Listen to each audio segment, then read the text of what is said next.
All right, so let me tell you about James. James is one of the members of my group who messaged me, completely losing his mind over a mysterious charge from One Infinite Loop on his Money Network debit card. Now, if you don't know, One Infinite Loop is Apple's old headquarters. But James, he wasn't out here buying iPhones for the entire neighborhood. James's first reaction, full-blown panic mode. He woke up, checked his account, and boom, $1,000 gone. Vanished. Just like that. And the description? One infinite loop. Now, if you're anything like James, your first thought is probably, did I accidentally buy Apple's entire building?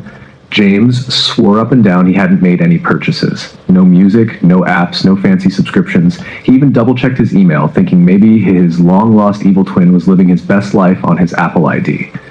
Step 1. James calls the bank, aka the waiting game begins. He called his bank, and you already know how that went. We'll open a dispute. It could take 60 days. Have a nice day. 60 days. Let me tell you, I don't know what's worse. Waiting 2 months for your money, or realizing your bank reacts to fraud like it's a minor inconvenience. 2. Checking Apple subscriptions. Since Apple was in the charge description, I told James to check his Apple subscriptions.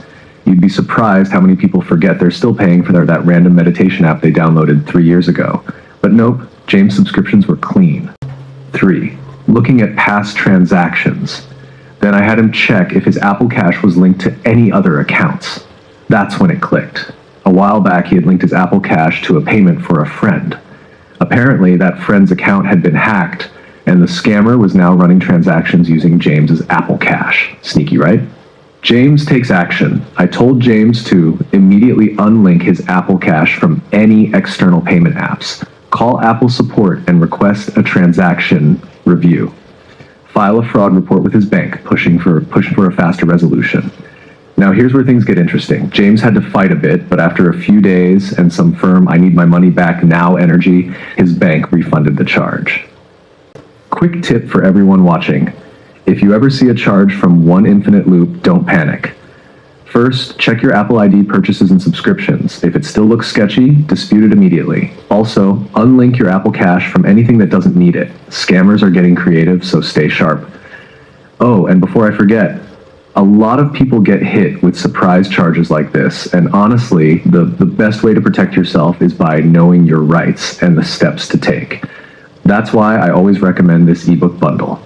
I've referred so many people to it, and guess what? They come back thanking me because their credit scores go up, they get higher credit limits, they avoid unexpected charges like James just went through. So if you don't want to be the next James, click the link in my description and grab the bundle now. Seriously, don't wait until your money mysteriously disappears. Protect yourself today. That's it for this video. Hit like, subscribe, and drop a comment if you've ever had a weird charge like this. Let's help each other out.